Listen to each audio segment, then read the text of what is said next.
ustedes una reflexión, ¿no? ¿Por qué nos bautizamos? ¿Por qué nos bautizamos, no? La verdad que un rito como este en el siglo XXI es tal vez raro. Y de alguna forma se circunscriba, obviamente, a un ambiente religioso, espiritual, ¿no? Y incluso por ahí hay diferentes aproximaciones a lo que significa el bautismo, ¿verdad? Y cómo debe hacerse, en fin. Pero cuando el desafío es ser discípulo de Cristo, no creyente y no cristiano, y hago absolutamente la salvedad porque pareciera ser que definirnos como creyentes o como cristianos fuera suficiente, pero la Biblia no me muestra eso.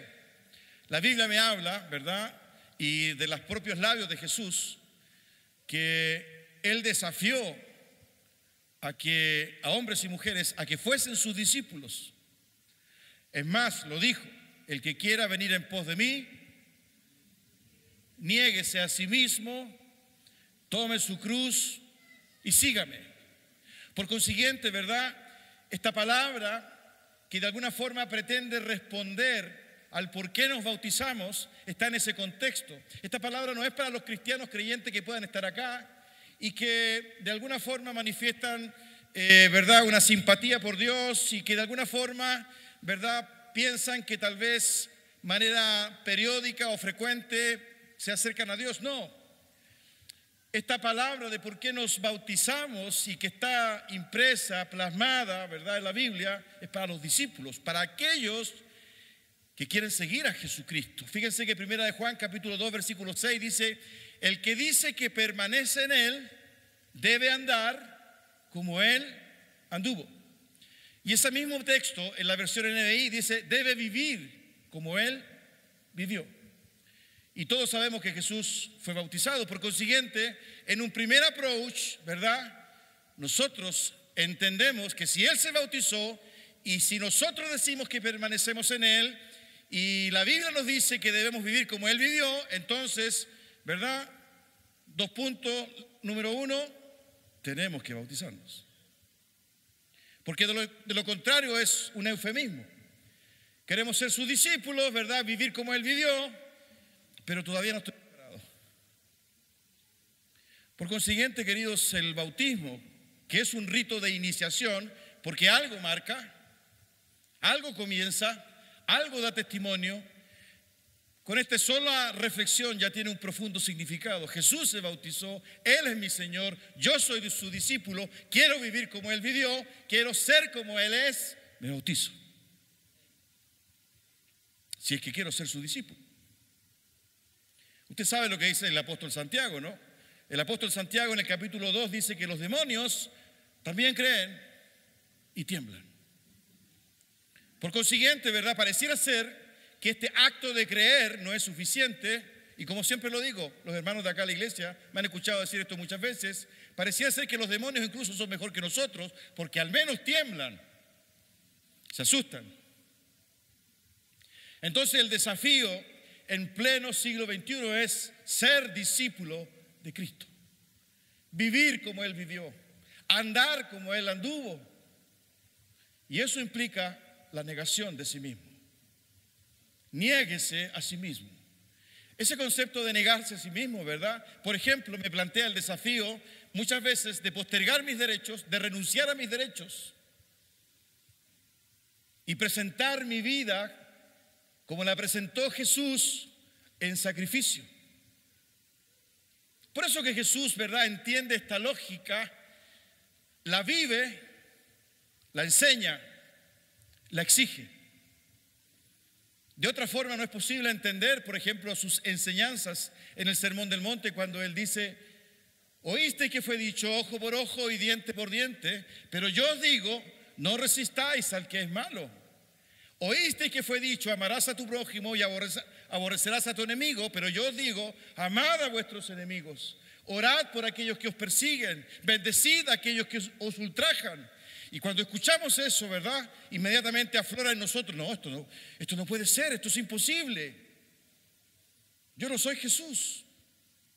Sin embargo, ese estándar, ¿verdad?, que Jesús plantea como desafío para los que quieren ser sus discípulos, Es el estándar del reino de Dios. No es el estándar de la cultura cristiana o de los simpatizantes de Cristo o de los que dicen de manera superficial, yo creo en Dios. Sino es de aquellos, ¿verdad?, que están dispuestos a morir, negarse a sí mismo, renunciar a sus derechos, ofrecer su vida en sacrificio, como Él lo hizo, porque quiero ser, vivir y caminar como Cristo. Por eso que este mensaje, ¿verdad?, no es un mensaje popular. Por eso que cuando muchos escucharon a Jesús, dieron vuelta a la espalda y se mandaron a cambiar. Por eso que a pesar de que Jesús hizo milagros a 4.000, a 5.000 y a muchas personas, hasta tal punto, ¿verdad?, que habían ciudades, aldeas en las cuales Él no podía caminar porque la gente se la iba encima. Cuando Él muere, cuando Él desaparece de la escena humana, solamente habían 120 en Jerusalén, esperando. ¿Dónde estaban los 4.000, los 5.000? ¿Dónde estaban las multitudes? Porque es un mensaje fuerte y duro, pero es parte del reino de Dios.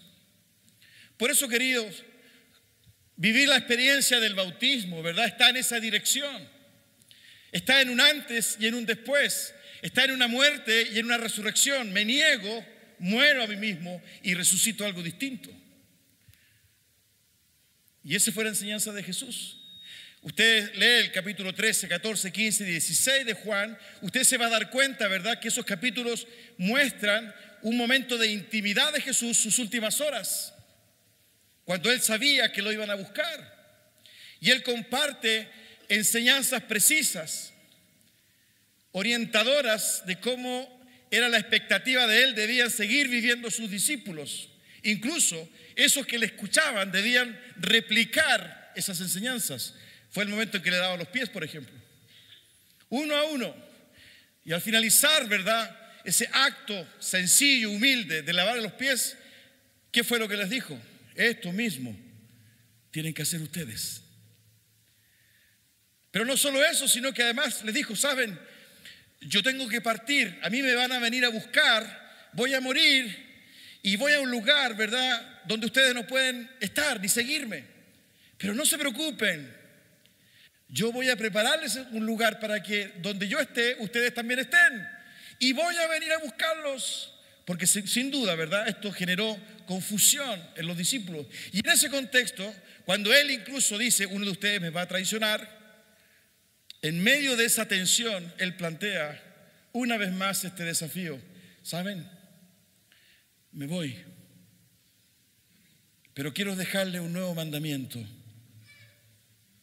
Ustedes ya conocen el mandamiento, amarás a tu prójimo como a ti mismo. Pero yo quiero enseñarles, ¿verdad?, una reinterpretación, un upgrade. Fíjense el concepto, ¿no? Jesús no dijo upgrade. No, pero el lenguaje de hoy, un upgrade de este mismo mandamiento. Amarás a tu hermano como yo te he amado. Y después dice, ¿saben? En esto van a conocer que ustedes son mis discípulos, en que se amen unos a otros. Por consiguiente, ¿verdad?, hasta el último momento Jesús se preocupa de este testimonio, se preocupa de fijar, ¿verdad?, aquellas características, aquel formato, y perdonen que use esta expresión, que necesariamente debían vivir sus discípulos, porque en ello iba implícito ni más ni menos que un testimonio evangelístico, un testimonio misionero, para que los que no conocían a Cristo, para los que rechazaban a Dios, para los incrédulos, pudiesen finalmente creer. Que fue la experiencia que vivió la primera iglesia, según el relato de Hechos, cuando el pueblo, ¿verdad?, Jerusalén se maravillaba de la forma en que vivían y se amaban los primeros cristianos. Todas estas prácticas tienen ese propósito de anunciar el reino de Dios. Todas estas prácticas que de alguna forma nos obligan como discípulos y discípulas de Cristo a anunciar el evangelio. Si usted se fija, ¿verdad?, esto va por un camino y una vertiente totalmente distinto de lo que muchas veces nosotros creemos, ¿no? que el culto sea entretenido, ¿verdad? Tratar de seducir de alguna forma a los que vienen, incluso muchas veces caer en argumentos, ¿verdad?, medio filosóficos, ¿no? Y entrar en discusiones, invitar, ¿verdad?, a ciertos connotados internacionales, muchas veces incluso mimetizar el culto con otras cositas, ¿verdad?, para hacerlo más amistoso. Cuando lo único que Dios dijo: ámense, niéguense, síganme. Porque eso, por sí solo, es un testimonio. Y en el nombre de Jesús, hermanos, tenemos que vivir eso. No hay otro evangelio. No hay desfiles de moda. No hay encuentros matrimoniales. No hay café con ser. No me mire con esos ojos. Lo que yo estoy diciendo, que hay una esencia que es irreemplazable. Eso es poder. ¿Usted cree que hay algo más poderoso que el amor? La violencia humana, el rechazo humano, la desconfianza humana choca con la expresión del amor de Dios. Y usted me va a decir: pero nosotros somos seres humanos, ¿cómo vamos a vivir esta experiencia? Romanos capítulo 5, versículo 5, el apóstol señala expresamente que el amor de Dios ha sido derramado en nuestros corazones por el Espíritu Santo que Él nos ha dado. De tal manera que si usted se define como seguidor de Jesucristo, y lo es, evidentemente tiene el Espíritu Santo de Dios en su vida porque usted lo cree.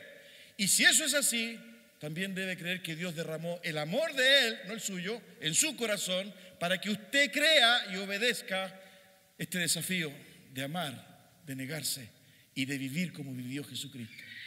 ¿Por qué nos bautizamos? Porque queremos vivir como Él vivió.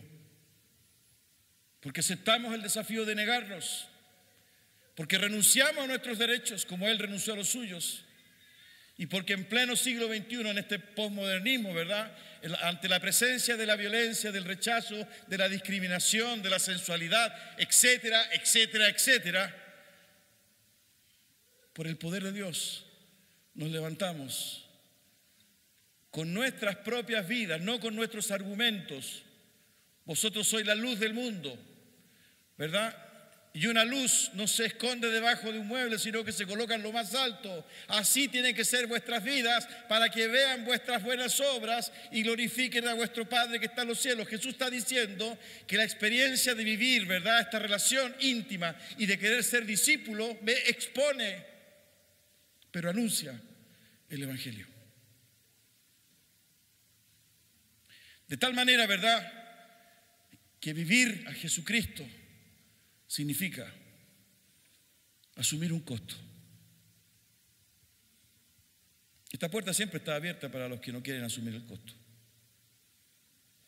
Siempre. Y para los que quieren asumir el costo, y si faltan sillas, compramos más. Es que no hay otro mensaje, hermanos. Y fíjense que de alguna forma he tratado de compartir con ustedes algunas ideas. Pero cuando entramos al bautismo mismo, de acuerdo a lo que Pablo nos muestra en Romanos capítulo 6, la cosa es aún mucho más profunda.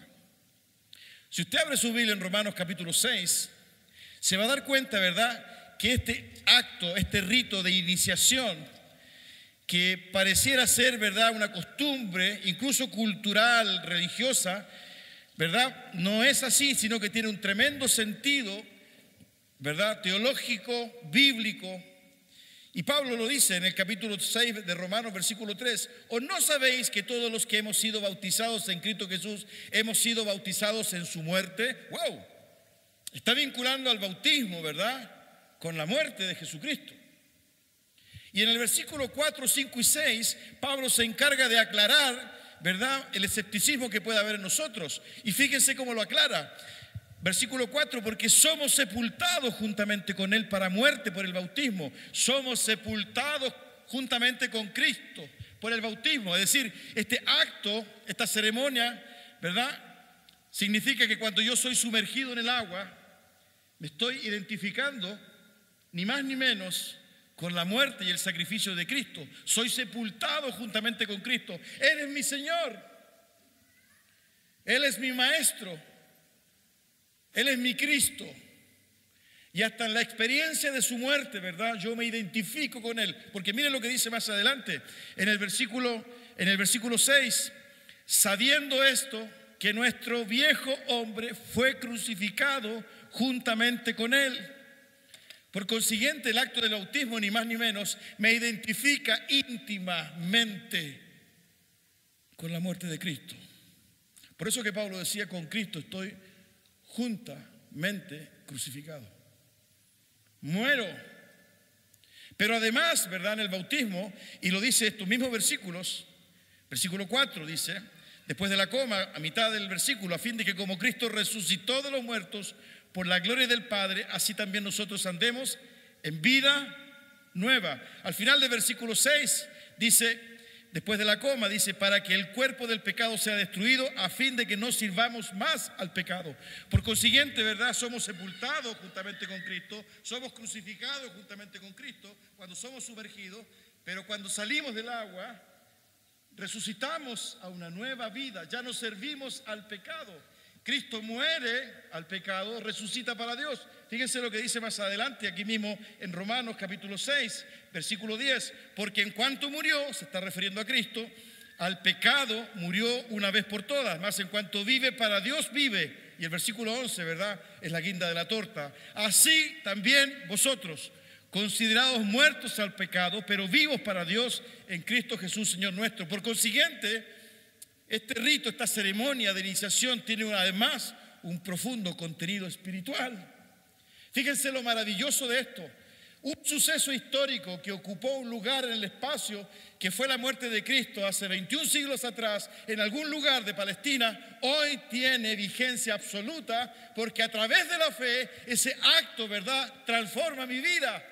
Cuando escuchamos los testimonios de los que están aquí adelante, cuando hay emoción en sus ojos, ¿verdad?, cuando la voz nos sale, ¿verdad?, por la emoción, ellos están de alguna forma recordando lo que sucedió hace 21 siglos atrás. ¿Lo puedes entender? ¿Cómo explicarlo? Porque lo que hay, ¿verdad?, es una obra espiritual sobrenatural que Dios hace en aquellos que deciden morir, vivir y seguir a Cristo. Por eso que la Biblia, ¿verdad?, no tiene problemas en decir que hasta los demonios creen, que en nuestra religiosidad, uy, pastor, mira lo que dijo. La Biblia no tiene problemas, porque lo que plantea la Biblia es este desafío a morir en nuestra vida. Por eso que hay cambios dramáticos de vida, por eso que hay un antes y hay un después.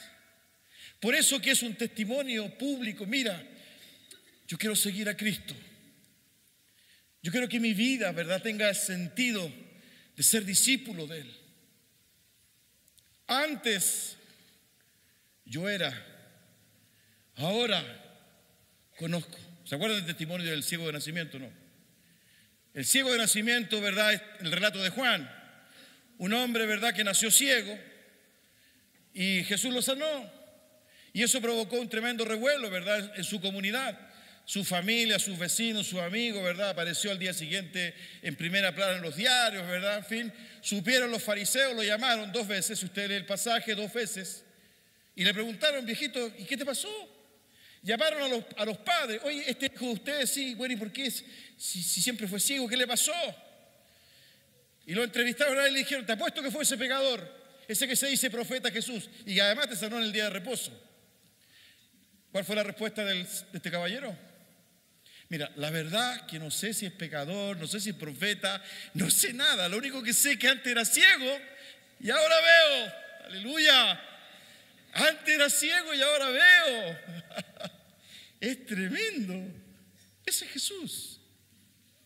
El que llegó a nuestra vida un día, ¿verdad?, que rompió, ¿verdad?, nuestra ignorancia, que rompió eso que nos determinaba, que nos condicionaba, y puso un cántico nuevo en nuestra vida, y hoy día hablar de Él nos emociona y queremos compartirlo, y podemos bautizarnos porque queremos seguirle a Él, y porque yo entiendo que cuando soy sumergido, muero juntamente con Él, y cuando me sacan del agua, vivo para Él. Aleluya. Por eso nos bautizamos. Por eso queremos ser discípulos. Por eso debemos amarnos.